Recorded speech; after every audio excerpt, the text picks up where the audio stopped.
For years, Tim Ballard has been championed as a modern-day superhero. The first time I saw one of the kids from the video, and it changed my life. He was the face of Operation Underground Railroad, a movement that inspired hope around the world by rescuing children from human traffickers. However, Ballard's crusade to save innocent lives has always hidden a darker secret. Oh, I think he's a pathological liar. Beneath the accolades and the applause, a dark storm has been brewing. I mean, I can't find a time that he's told the truth about anything. Shocking allegations of sexual misconduct have surfaced, casting a shadow over his once unquestioned reputation. I am host Sarah James McLaughlin, and in this new season of The Opportunist, we explore the rise and the fall of Tim Ballard. Join us this October for Tim Ballard, Unmasking a Hero. Subscribe to a new season of The Opportunist now, wherever you get your podcasts.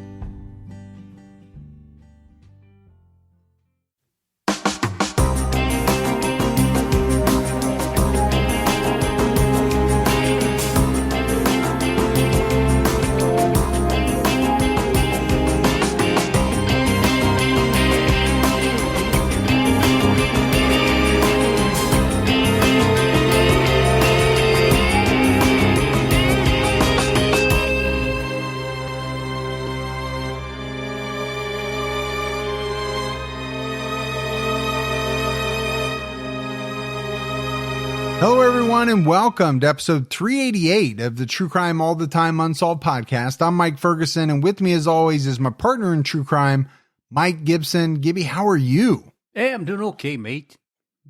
Okay. Just felt like doing an accent or something today. Whatever it's called. That could be said about a lot of things you say. Well, that kind of hurts a little bit. Whatever it's called, whatever you said. Hey, let's go ahead and do our Patreon shout-outs. We had Lori Carlson. Hey, Lori. Brett Richards. Thanks, Brett. Claire Bradbury. Well, thank you so much, Bradbury. Kaylee Marie. Hey, Kaylee. K-Cat.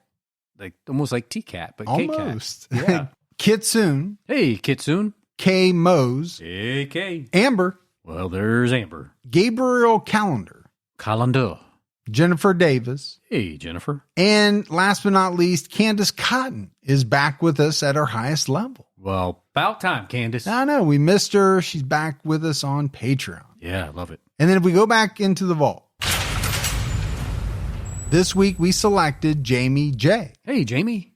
We also had a great PayPal donation from Sarah Futia. Thanks, Futia. So we appreciate everyone who helps support the show. So Gibbs, we have a brand new episode out on True Crime All the Time, where we're talking about Grant Amato. And this is an interesting episode. This is a guy who had a downward spiral in his life. He also began chatting with an online cam model and ended up stealing hundreds of thousands of dollars from his family. And things just went really badly from there. Really quick. Very quickly, yeah. All right, buddy, are you ready to get into this episode of True Crime All the Time Unsolved? I am ready. We're talking about the unsolved murder of Holly Piirainen. 10-year-old Holly Piirainen was abducted and murdered while on vacation with her father and siblings in August 1993. Her remains were found in a wooded area. Over 2 months later, 3 decades later, her case remains unsolved. And this is a fairly well-known unsolved case. I mean, this is one that you see a lot of chatter about online, even though it's been over 3 decades. Holly Kristen Piirainen was born on January 19th, 1983 in Grafton, Massachusetts. Holly loved animals and wanted to be a marine biologist. That's very cool. Yeah, I think a lot of kids do. You know, when you ever see dolphins, or, you know, you go to SeaWorld or something like that, those animals are so amazing. Yeah. I think it sparks something in many kids to want to be a marine biologist. I just love playing with the seaweed. Okay. That's just a fun Gibby fact. Yeah. Holly enjoyed swimming and spending time outdoors. She was known for being friendly to others and was said to be caring and protective of her younger brothers. Holly showed promise in school and had recently completed the 4th grade. at the time of her death. And these stories are always hard. Sure. And obviously, we're talking about a 10-year-old girl recently completed the 4th grade. You're talking about a young person, a very young person whose life was snuffed out before it ever got really started. Yeah, it's very sad. It is sad. And by all accounts, she was a great little girl, cared about people, very loving, protective of her brothers. In August 1993, Holly, her father, Rick Piirainen, and her 2 brothers, Andrew and Zachary, traveled to Sturbridge, Massachusetts to spend a week at her grandparents' lakefront cottage. On the morning of August 5th, Rick took the kids out on the lake to swim. They returned before noon. And that would be an awesome trip. It would be. Right? If your grandparents have a place on the lake, to swim in the lake and just be carefree. That would be awesome. Nothing like summers on the lake. No, love them. My grandparents didn't have a place on the lake, but they had friends who would let them use what was like a floating houseboat on Norris Lake down in Tennessee. Oh, yeah. And it was like they were tied. The porches were all tied together in a row. Yeah. And you had to take a boat from the dock to even get out to it. But once you got there, you stayed there for however many days. It was kind of fun. It was awesome. You could jump off the porch and you were in the middle of the lake. You're right there. Holly and her 5-year-old brother, Zachary, left the cottage and walked up a dirt road to nearby Allen Street shortly before noon. They walked a couple of 100 yards to a fence at the back of a neighbor's property because that neighbor had puppies and typically let them outside around lunchtime. Holly and Zachary wanted to watch and play with the puppies. Well, what kids don't love puppies? And we know that she loved animals. Well, you're saying kids. I love puppies. Who doesn't love puppies just in general? Who says no to puppies? Nobody that I know of. According to the Help Holly website, a neighbor drove by in her car and saw Holly and her younger brother standing by the fence. The children were on the shoulder of the dirt road by the fence, about 20 feet from Allen Road. At some point, Zachary left Holly by the fence and walked home alone. About the time Holly and her brother were standing by the fence, less than 200 yards away, 2 16-year-old cousins were walking down the driveway of a nearby home to get to the mailbox at the edge of Allen Road. Before they reached the mailbox, a white or light brown truck with a cap over its cargo bed came down the hill on Allen Road. The truck was heading in the direction of where Holly was seen on the dirt side street. The girls observed that the driver was a middle-aged white man with facial hair and a hat. No one else was in the vehicle. When the driver got close to the girls, he slowed down from around 40 miles per hour to what they called walking speed and stared at them in a weird, lewd, menacing way, per the Help Holly website. Okay, we're getting a little creepy. Very creepy. First of all, why are you slowing down to walking speed other than so you can look at these 2 16-year-old girls in an inappropriate way? And they described it as that, right? Weird, lewd, menacing. Gave him the heebie-jeebies. Yeah. One of these girls said she thought the man was going to jump out and grab one of them. They were frightened and walked back up the driveway where their fathers were loading up a boat to go on a family vacation. The driver continued down Allen Road and the girls returned to the mailbox. As the girls walked back towards the house, the same man in the truck drove back uphill. It was clear that he had turned around somewhere nearby, possibly on the dirt road where Holly was standing. The driver slowed down at the bottom of the girls' driveway and stared at them. When they walked back up the driveway, he drove up the hill and disappeared. Okay, if I'm these 2 16-year-old girls, I'm freaked the you-know-what out. For sure. Because here's a middle-aged man who should not be staring at 16-year-old girls in the way that he is doing. Just a big old creep. Something's not right here. But why is all of this important? Because you have some witnesses here who saw some things, not just Holly, but what was going on around Holly at that time. Yeah, it might help explain what happened that day. And I think you have to put, this guy in the mix. He's acting strangely. And not just strange, but, he's acting creepy towards two 16-year-old girls. Well, is it a stretch to think that maybe he could have been some type of predator and did something to Holly? As all of this was going on, Holly's father, Rick, was watching TV when Zachary came in. A few minutes later, Rick asked him where Holly was. Zachary said she's waiting for the puppies. Rick sent his 8-year-old son, Andrew, with Zachary to get Holly. Around that time, one of the teen girls in the house, further up Allen Road, entered the house and went upstairs to a second-floor bathroom. She looked out the bathroom window, which had a view of the driveway leading to Allen Road. She later told the police she was certain she saw the same truck heading back up the hill past her house, away from where Holly was last seen. This time, according to the girl, the pickup truck was accelerating, and the driver was looking straight ahead and did not look up our driveway. Well, because they weren't walking down it again. Or he had something in the car with him. He's trying to get away. Right. Yeah, I see where your head is going, and I'm right there with you. Now, it's not been proven, obviously, that the man in the truck is the one who abducted Holly. However, investigators feel confident she was abducted from the dirt side road, where she was waiting to see the puppies.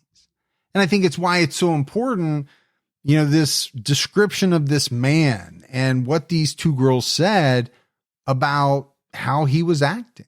This is not just a middle-aged man who's driving by.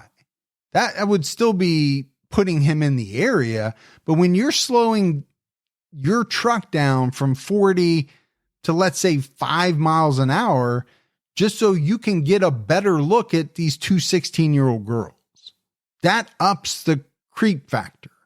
In a big way. And I think for investigators, it puts this person maybe more in line with somebody who could abduct a 10-year-old girl. According to the Help Holly website, given the rural nature of the area and the extreme rarity of this type of incident in this quiet suburban town, the four of us are convinced that the middle-aged looking man with facial hair and a hat on his head in the white or light brown pickup truck with a white cap over its cargo bed is the kidnapper and killer of Holly Piirainen. Now, the four of us is capitalized in this quote on the website, but I'm not exactly sure who it's referring to. The two brothers, the mom and the dad? Maybe. That's probably true. Yeah. When Andrew and Zachary returned to the fence, all they saw was Holly's sneaker on the dirt road. And I get it, these are pretty young kids too, but that has to be a very sinking feeling. I mean, you're expecting to get to that fence and find your sister. Yeah, not her shoes. And all you find is one shoe. Shortly after 12 p.m., a young man was driving down Allen Road to go to his parents' cottage for lunch. This cottage was located near Holly's family's cottage. He later said that he spotted the two Piirainen boys standing by the side of the dirt road looking around. Minutes later, the boys returned with only Holly's sneaker. Andy told his dad, Holly's been taken. And that's a pretty interesting statement for, a boy his age. I mean, it's almost like he realized right away, hey, this is bad. Somebody's taken our sister. Rick put both boys in the car and returned to the dirt road to look for himself. He later told an investigator that he didn't see a tire track or burnout on the dirt road. The absence of tire marks indicates there was no accident where a motorist slammed on their brakes to avoid hitting Holly or sped off after accidentally hitting her. It suggests the abductor stopped slowly and drove away slowly.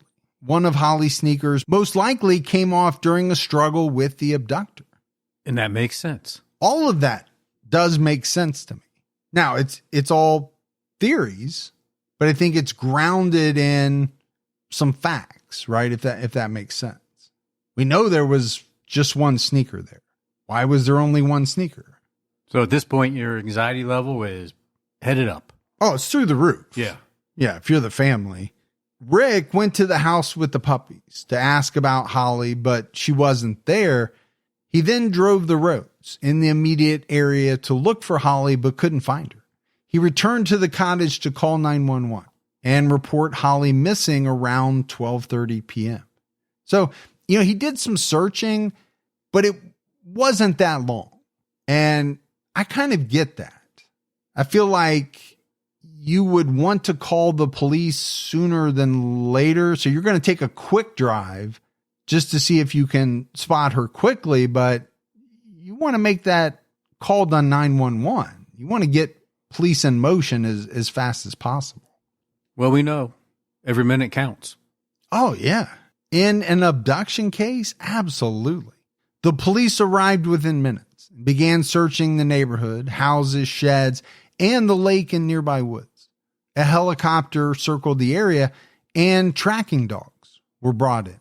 Now, this was 30 years ago.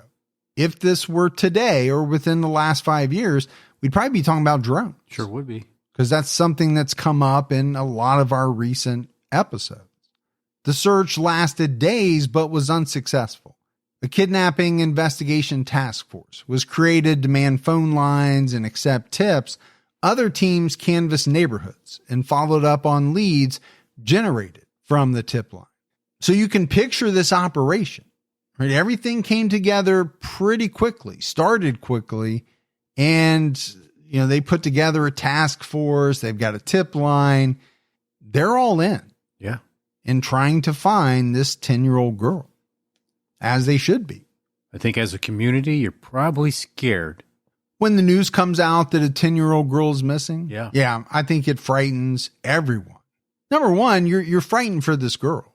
You don't want her to be harmed or, something bad to have happened to her. But then I think also you're scared that there's someone out there potentially that could do something terrible to a 10-year-old girl. Well, what does that mean for everyone else's kids or, other people in the community? So, I think the fear runs rampant for a variety of reasons. The police checked the home where the teen girls saw the suspicious man in the truck, but by then the family had left for vacation.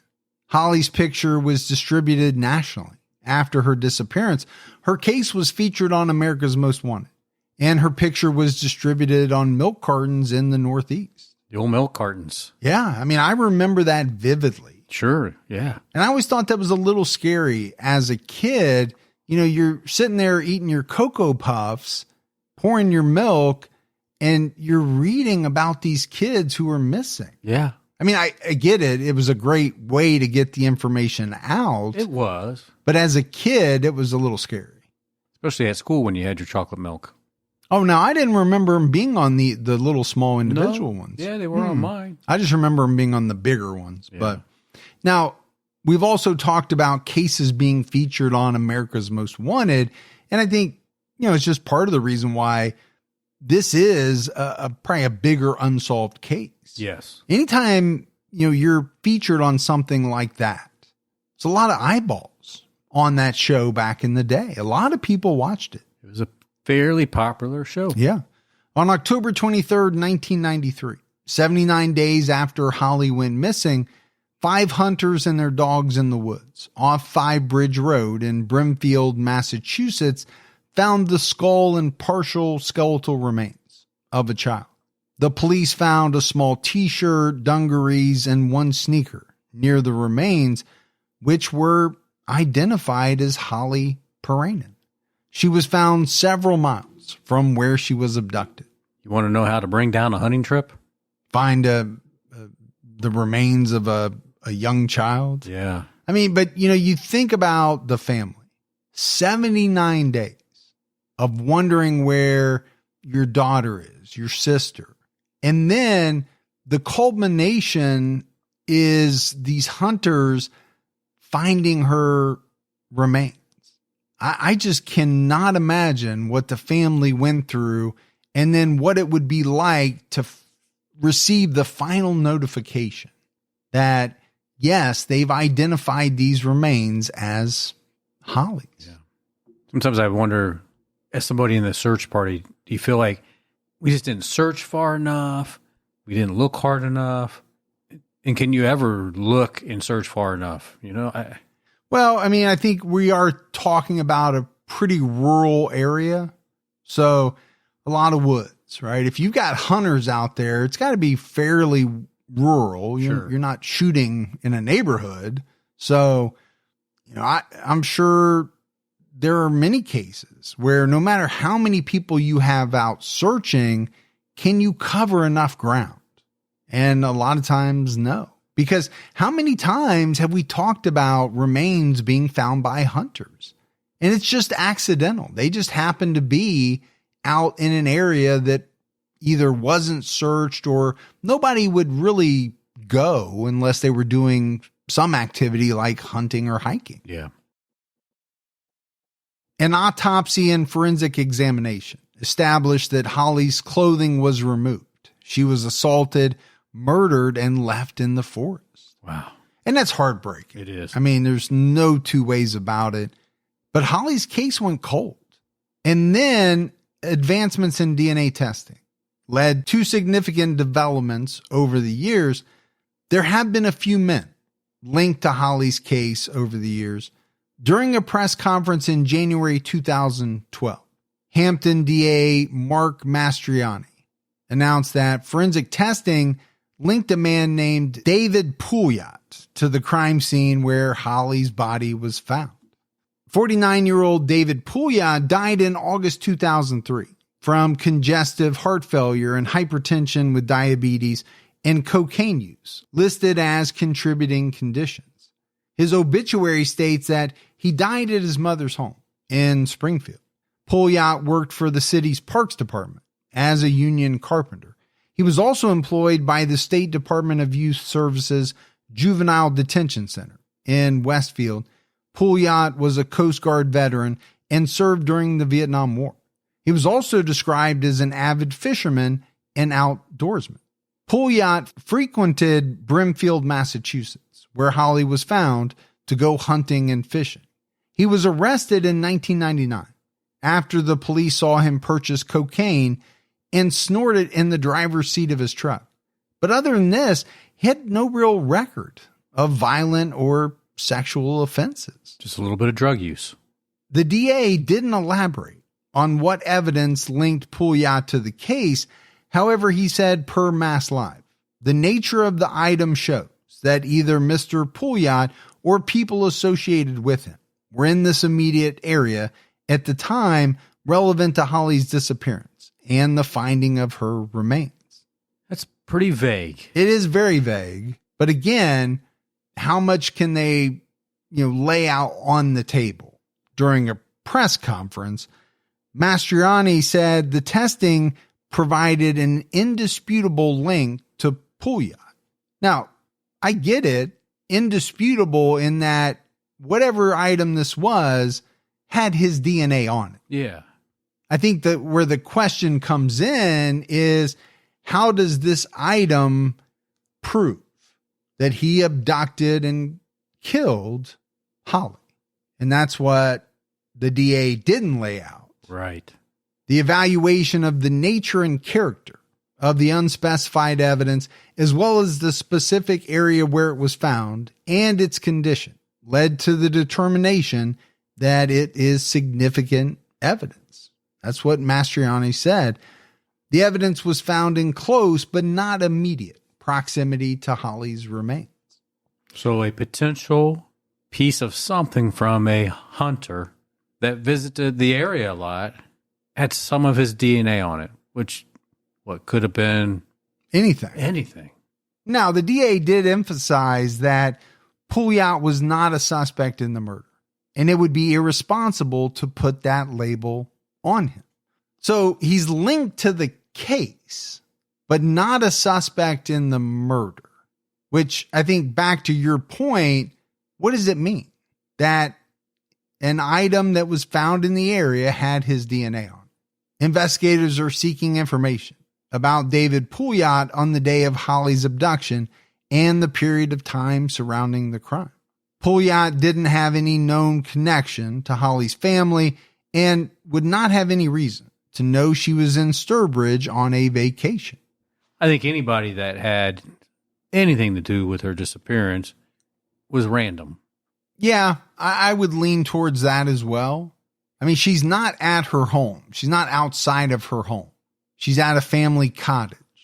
How many people are going to have that information? So I do think it's more likely she was not targeted specifically. To me, it would be more likely that a predator saw her standing by the side of the road and saw that as an opportunity to do something heinous. The wrong place at the wrong time. The DA also added that there's no direct link between Holly's case and the murder of Molly Bish. And over the years, there has been speculation that the two cases are related. And we did an episode on Molly Bish. 16-year-old Molly Bish disappeared from Cummins Pond in Warren, Massachusetts on June 27, 2000, while working a shift as a lifeguard. The day before she disappeared, her mother saw a man in a white car at Cummins Pond and later helped the police develop a sketch. Molly's remains were found 3 years later in a wooded area of Palmer, Massachusetts, known as Whiskey Hill, a few miles from where she was abducted. Molly was the same age as Holly when she learned about her disappearance and wrote a sympathetic letter to her family that said, per the International Business Times, "I'm very sorry. I wish I could make it up to you. Holly is a very pretty girl. She is almost as tall as me. I wish I knew Holly. I hope they found her." And if that doesn't elicit some type of emotion, I don't know what does. Yeah. Difficult. I remember doing this case on Unsolved, this case on Molly Bish, and thinking that it was amazing that, this little girl would take the time and effort to write Holly's family to express her sorrow. And then 6-7 years later, a very similar thing happens to her. Very bizarre. In 2012, sources reported the man who was interviewed in the early stages of the Piirainen investigation was getting renewed attention from the Massachusetts State Police. At the time Holly was abducted, a man named Randy Stanger was living in a tent in the woods of Brimfield, Mass. According to Fox Boston, detectives spoke to Randy on the day of the abduction, and he cooperated with authorities. And it just so happens that Randy is the brother of Rodney Stanger, who was questioned regarding the abduction and murder of Molly Bish. Getting a little interesting. Well, there are some very eerie connections here, or possible connections. In February 2008, Rodney was living in Florida and stabbed his long-term girlfriend, Crystal Morrison, to death. At the time of Rodney's arrest, Randy was considered missing by his family. The Massachusetts police found Randy in Florida and arrested him on an outstanding drug warrant. So obviously you got a couple of brothers here who have done some things, that were illegal and were at one time questioned in the murders of two separate girls. Yeah. In March 2009, Randy Stanger was arraigned in Massachusetts on charges of cocaine distribution and cocaine distribution within 1,000 feet of a school zone. He was sentenced to 1 year in prison after pleading guilty. In October 2010, Rodney Stanger negotiated a plea deal with prosecutors. He pleaded guilty to second-degree murder, burglary of a dwelling, and battery, and was sentenced to 25 years in prison. Years after Holly was abducted, her brother Zachary began having flashbacks. He told his family he saw a man's face, but couldn't place him. In 2005, Zachary was able to help create a sketch that resembled Randy Stanger. It should be noted that Holly's family did not actually see a picture of Stanger until 2009, which does add some credibility to Zachary's description. Boy, it sure does. Because I think the first thing that people would think when you hear that or read that is that, well, he saw this guy's picture and that kind of influenced his description of the person he saw. But if it's confirmed that this picture wasn't available, he couldn't have seen it, well, it adds a little bit more credibility. Well, I think so. Now it makes you wonder about him and also wonder about his brother. Rodney received new attention in 2012 in connection with the Molly Bish and Holly Piirainen cases. The police focused on him because he lived, hunted, and fished near the pond where Molly was abducted and the woods where her body was found. According to the Telegram and Gazette, Rodney resembles a sketch of a man seen by Molly's mother at Cummins Pond. She also saw a white car, and Randy Stanger owned a white Chrysler. Now, these things are all circumstantial, right? He resembles the sketch. He owns a white car. A lot of people own white cars. Sure. But you can see why police kind of renewed their interest in Randy, especially after he, killed his girlfriend and was sentenced to 25 years in prison. Yeah. You can do it once. Could you do it again? In the summer of 2012, a woman named Bonnie Kiernan, the sister of Crystal Morrison, traveled to Florida and searched the home Rodney and Crystal shared. Additionally, Bonnie spoke to her sister a week before she died. During that call, Crystal hinted that Rodney was involved in the two cases. Crystal asked her about a bird named Molly and whispered the word murders into the phone. When Bonnie was going through her sister's belongings in the home she and Rodney shared, she found items that led her to believe Rodney was involved in Holly and Molly's case. She told WBZ News there were an awful lot of hair ties, scrunchies, and barrettes that wouldn't fit my sister's age. At 50 years old, you're not going to be wearing a 12-year-old's barrette. That's a very good point. It is a good point. Now, does it mean that any of these belonged to either Holly or Molly? No, but, there is quite a bit of potential circumstantial evidence mounting up against Randy. You'd have to say that. Sure, yeah. Why do you have these? Hidden inside a kitchen cabinet, she found a wallet with a Massachusetts firearms identification card that was renewed 2 months before Molly was abducted. The photo of Rodney closely resembles the sketch of the man near the abduction site. Bonnie also found keys to a previously unknown safety deposit box and Rodney's birth certificate. Investigators searched the trailer after Bonnie, and according to Fox News, seized a film of a blonde girl removing her clothing and then getting her neck snapped, and a photo of Stanger that bears resemblance to the sketch of the suspicious man. Okay, that's freaky. Yeah, I don't know if this is what they refer to as a snuff film. I don't know. I don't know if this was a home video or if this was something that was filmed by somebody and distributed to people who are into that type of stuff.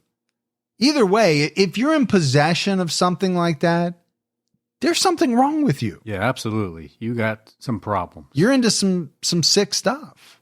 Who in the world would want to see anyone have their neck snapped? A detective from the Holly Piirainen case participated in the search per Fox Boston.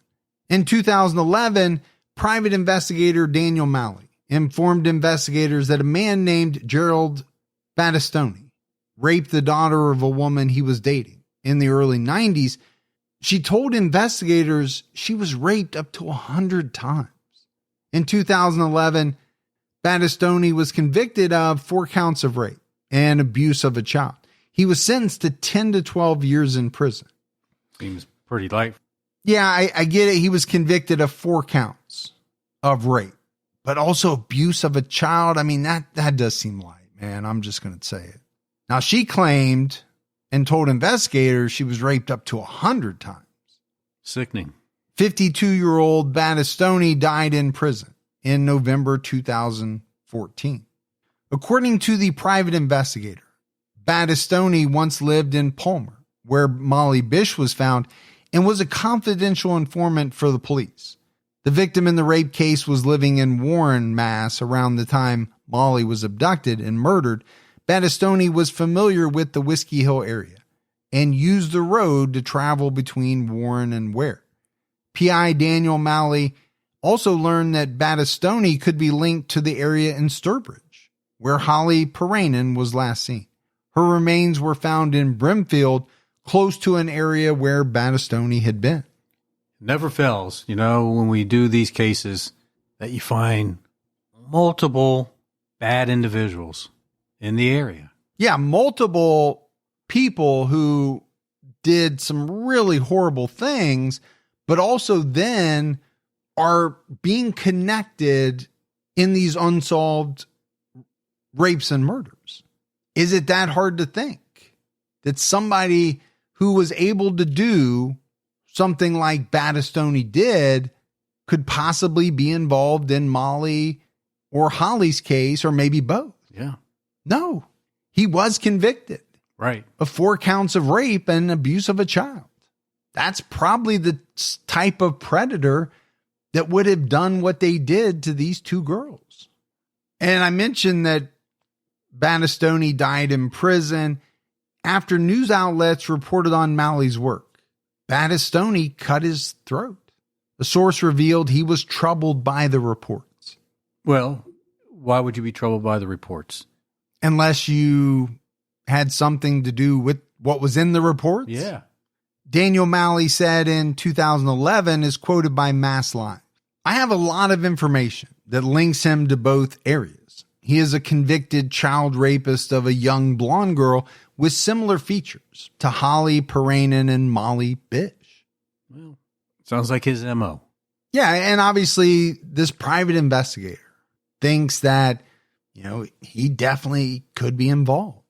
In 2011, a spokesman for the DA's office said Battistoni was on our radar screen along with many others. And that goes back to something that you said, Gibbs. It never fails. When we research these cases, when we talk about these cases, oftentimes a lot of really bad people come up. They do. Which is a little scary that there are that many people doing, some of these horrible things in the same area around the same time frame. Makes you think. In June of 2021, Worcester County DA Joseph Early Jr. named Francis Sumner Sr. a deceased sex offender as a person of interest in the Molly Bish case. Early didn't specify what linked him to the murder. Sumner was convicted of aggravated rape and kidnapping. In 1982, he was sentenced to concurrent terms of 15 to 18 years for rape and 9 to 10 years for kidnapping. He was issued a speeding violation in 1998, which indicates he probably served 15 or 16 years in prison, max, before he was released. Wait, another bad person? Yeah, unbelievable. Sumner operated auto repair shops in Spencer, Leicester, and Worcester, so it's possible he had access to a white car. He is the only individual who has been officially named as a person of interest in Molly's case. However, he died in 2016. So, persons of interest. But how much evidence is there really? This guy owned some body shops. He was obviously, as were some of these other people, rapists, kidnappers. They were charged, convicted. He owned repair shops, so he possibly had access to a white car. I mean, this is thin, right? Some of this stuff is thin. Sure is. It seems there are fewer leads in the Holly Piirainen case. The main theory is that Holly's abduction was a crime of opportunity with a narrow window. The killer made an instant decision to abduct her as he drove by and saw her on the side of the road. This is supported by the fact that Holly was abducted during the second day of her family trip. Few people knew she was in the area, and fewer knew she would be with her younger brother. And that's a good point. I think it is. And it goes back to what we discussed earlier.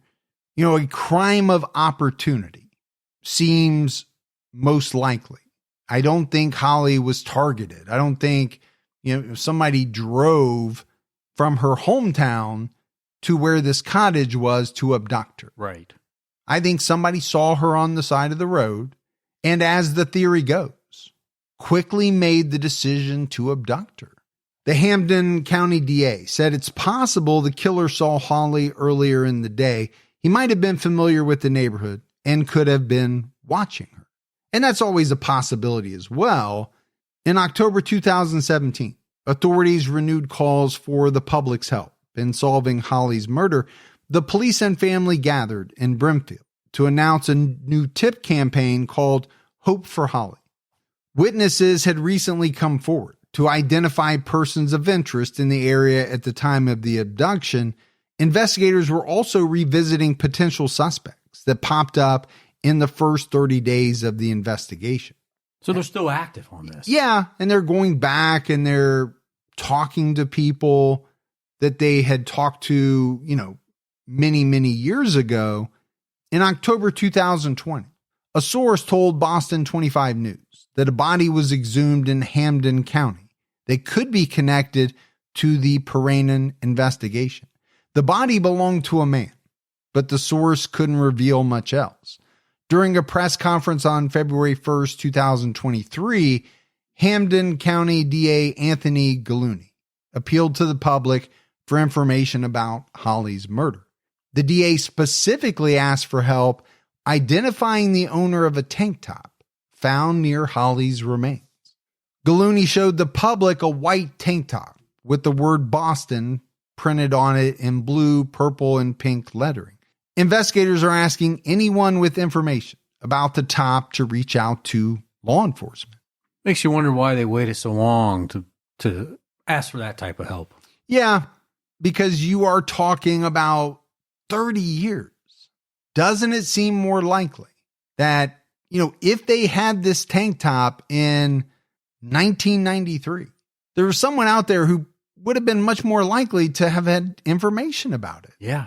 Now, was it strategic to hold it back because of the investigation? That's possible. Maybe at first, but eventually you have to say, hey. 30 years is a long time to wait to make the decision. The public heard that the crime scene was photographed and processed by the Massachusetts State Police in 1993. Items found at or near Holly's body were documented, seized, and have been maintained by the state police.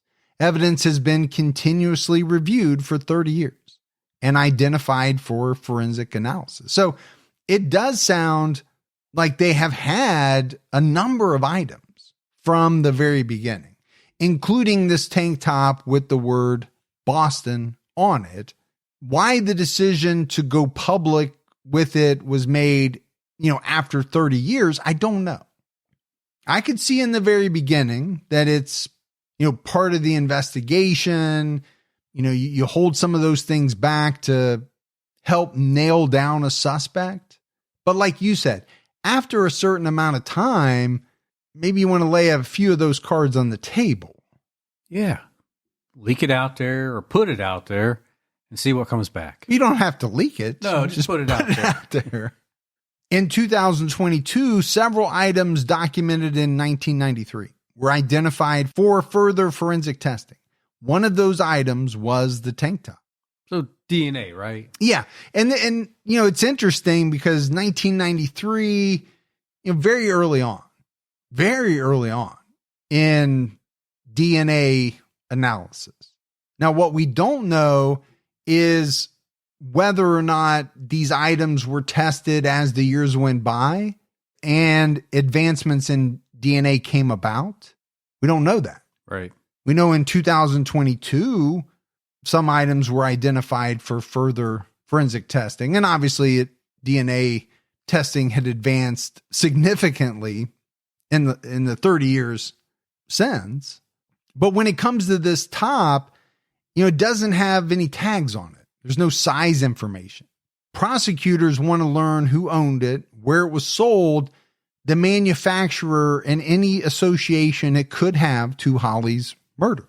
Hey, use Google Lens. See what comes back. What is Google Lens? You've never used Google Lens? No. Well, Google Lens is a cool Google app.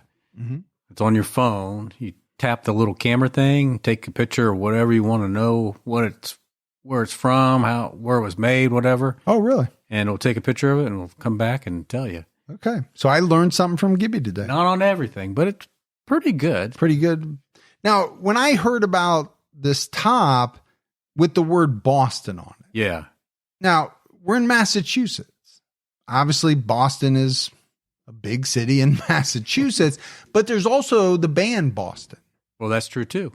So I was kind of wondering, not having seen the tank top, but I was wondering if this was related to the city or the band. It could be. I don't know. They were a pretty popular band in their time. Yeah, they were. With it being Massachusetts, I probably lean towards it being the city. But August 2024 marked 31 years since Holly was abducted and murdered. Holly Piirainen would have turned 41 years old on January 19, 2024. Man, that's a lot of years. It really puts it into perspective. It does. You know, when you're talking about the abduction and murder of a 10-year-old girl who this year would have turned 41. Yeah. What would she have done in the last 31 years? That's a question that I always have in the back of my mind in these unsolved cases. And all she wanted to do that day was see the puppies. See some puppies. Yeah. And she wanted to grow up to be a marine biologist. Yeah. Some sicko had to come along and do what they did. Holly's aunt, Carla Jackman, told Boston 25 News, there's a good half dozen people that are really strong people of interest. It's frustrating. Some people think it's this person. Some people think it's this person when they both could do something like this. Yeah. Could it be more than one person? Possibly. Yeah. Again, we talked about a number of individuals who were known to have done very heinous things. Two brothers. Now, there's one scenario that we haven't talked about yet because we, and rightfully so, have focused in on kind of the sex predator angle, because that's really where the police have focused too. Sure. But is it possible that someone came along and accidentally hit Holly? I know police said it's doubtful. There were no skid marks. There were no burnout marks identifying the fact that, you know, the car took off suddenly. I'm just wondering, is it even a possibility? And I, again, as we always say, can you take it off the table? Does Holly's shoe come off because she's hit? Somebody panics and they dump her body out in the woods. And maybe where the investigator said it looked like she was assaulted could have been a result of the hit and run. Yeah, I think what makes it less likely is this determination of assault. You know, if it's conclusive that she was sexually assaulted, and again, her clothes were removed as well. So that adds, you know, to that theory. Sure. I think it's why police have focused in on that angle. I just wanted to throw it out there because I do think it is a possible theory in many cases, but if it's conclusive that she was sexually assaulted, you're probably not thinking an accidental hit and run, somebody panicking and trying to cover it up. You probably are looking more at some sort of sexual predator who saw Holly that day as an opportunity to do something really horrible. So that puts the focus back on one of the 5 potential people of interest. Some of those people are more in the Molly Bish case. Yeah. You know, there's fewer, but can you rule them out in Holly's case? The time frame's not that much different. Well, and some were located or were known to visit that area. Yes. So you can't rule them out. Yeah. I think police are looking at them maybe more heavily as it relates to Molly's case, but you know, if you have a serial predator, is it out of the realm of possibility that they were still operating, moving around? No. If you have any information about the abduction and murder of Holly Piirainen, you can call Holly's tip line at 413-426-3507. So as we wrap this one up, Gibbs, it's heartbreaking. We've talked about Holly quite a bit. Obviously, the episode's about her, but we also talked about Molly Bish, and we said we did an entire episode on Molly as well. We probably talked about Holly in that one. 2 young girls whose lives never really even got going, and even more so in Holly's case because she was only 10. But like you, I am struck by the sheer number of people, really bad people, doing horrible things that have been potentially linked to these cases. Even if they're not involved in these cases, they're still horrible people out doing horrible things. Yeah, in that area. Yeah, that is a really scary thought. I get it when you're talking about big cities. You're going to have a lot of people doing a lot of bad things. Yeah. Some of these places we're talking about are not huge cities, I don't think. Much smaller populations. But I do know this.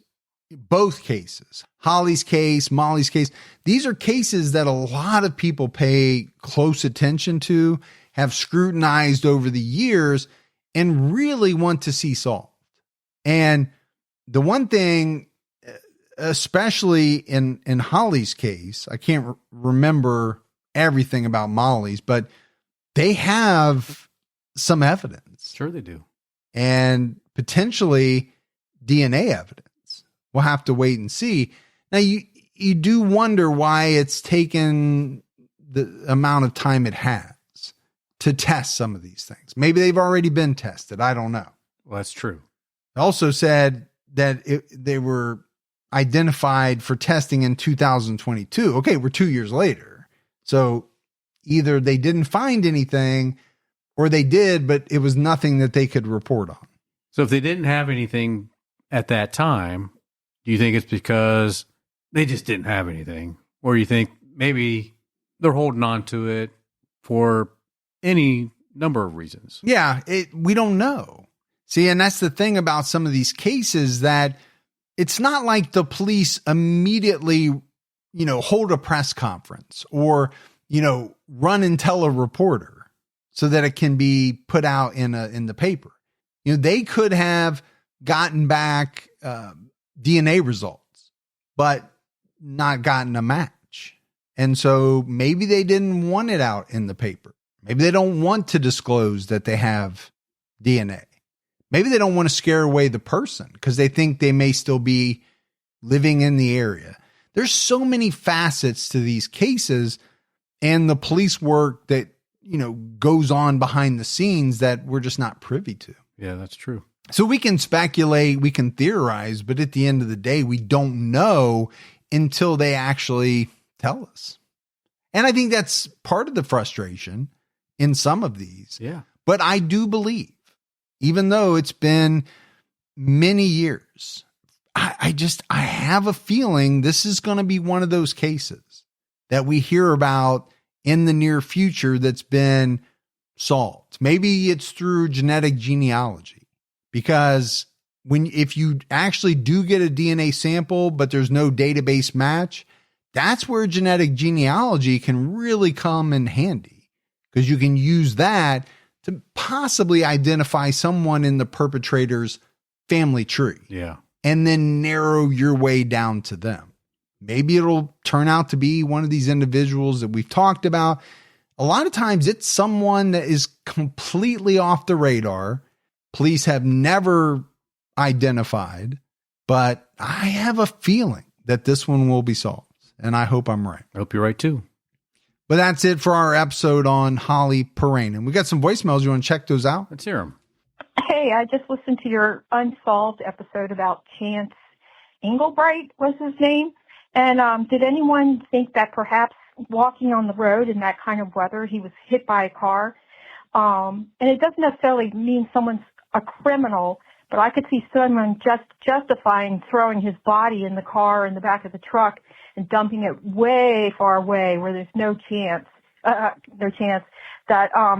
that it will be connected to his disappearance. And also, the family might be taking heat when they didn't actually have anything to do with his disappearance. But also, people have to realize sometimes the things you say have consequences. And it could have been that a simple apology would have diffused that whole situation and none of this would have happened. All right. That's it. Love you guys. Bye. Yeah. I mean, I think a couple of great points there. Sure. Accident that gets covered up. It's a possibility in many of these cases. Yeah. Someone gets scared and they make a really bad decision after striking someone with their car. And yeah, I don't know the entire dynamic of, his interaction with the in-laws and why he got mad. I know it was something to do with the fact that they were talking about he's not going to make as much money. Right. And yes, maybe sometimes a simple apology will do the trick, diffuse stuff. But it's hard to tell in this one because we don't know exactly how it went down. That's true. All right. Hey, this is Quentin from Florida. Just wanted to tell you guys I've been listening for a long time. Started back in the first season of the show. Finally just decided to leave a voicemail. I work for AAA, so I'm out changing batteries and tire changes, car door unlockings, that sort of thing all day long. And I ride around and I listen to you guys. Every once in a while I'll pull up on a AAA member and it'll be at a more grisly part of the podcast. I may have my windows down, so that creates some interesting situations or questions from the members, should I say. As far as teams, I am Team TCAT. I think you both are awesome, and I think that it wouldn't work without the two of you and your banter and your friendship together. Anyhow, you guys do an awesome job. Really big fan of the show. Stay safe and keep your own time ticking. Thanks, guys. Man, I'm a big fan of AAA. Yeah, I'm a big fan of Quentin. And that too. I got you there. You did. So I know what Gibby would do. He would say to the member, if you want this tire changed or if you want this battery charged, give me your phone and I'm going to download you a podcast that you're going to like. Absolutely. Gibby's all about taking people's phones. I am. Give me your and phone. Subscribing them to the podcast. No, that's cool. Gibby does some of the same stuff. I mean, he doesn't work for AAA. It's kind of like a side gig. He's just a good Samaritan who drives around with a battery charger and, Sometimes I like to plug a tire. Yeah. Just leave it at that. We'll just leave it at that. Yeah. All right. Appreciate the voicemails. That's it, buddy, for another episode of True Crime All the Time Unsolved. So for Mike and Gibby, stay safe and keep your own time ticking.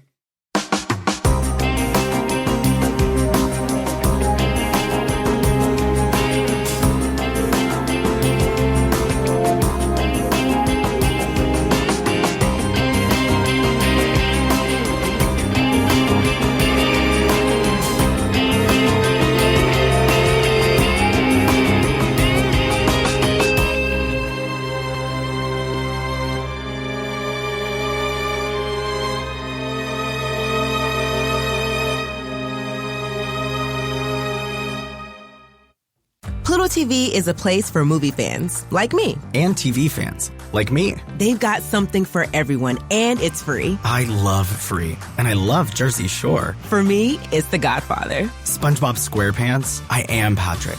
Patrick is me. Oh, Forrest Gump, come on. Criminal Minds, solving crime after bedtime.